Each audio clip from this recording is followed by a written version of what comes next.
বেঙ্গালুরুকে হারিয়ে সুপার সিক্সের দৌড়ে নিজেদের টিকিয়ে রাখল ইস্টবেঙ্গল। এখন অপেক্ষা শেষ ম্যাচের। তাছাড়া নর্থ ইস্ট এবং চেন্নাইন এফসির অপেক্ষাও করতে হবে ইস্টবেঙ্গলকে। এর মাঝেই চলছে ঘর গোছানোর কাজ।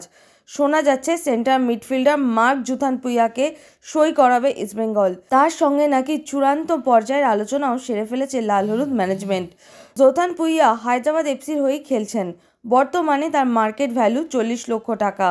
ইস্টবেঙ্গলের পরের লক্ষ্য যে এফসি কাপের যোগ্যতা অর্জন পর্ব হতে চলেছে তা সকলেরই জানা, তাই পরিকল্পনা এখন থেকেই শুরু হয়ে গেছে।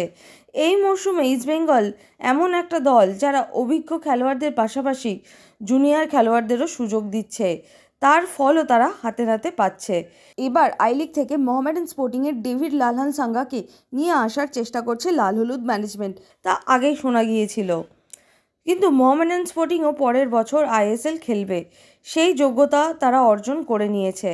এখন ডেভিড লালহানসাঙ্গা যদি তাদের ছেড়ে যায়, তাই তার বিকল্প পরিকল্পনা শুরু করে দিয়েছে মোহামেডান। শোনা যাচ্ছে লাল রিনজওয়ালা লাল বিয়াকিনাকে সই করাতে চায় তারা, তবে এখনই নিশ্চিতভাবে কোনো কিছু বলা যাচ্ছে না।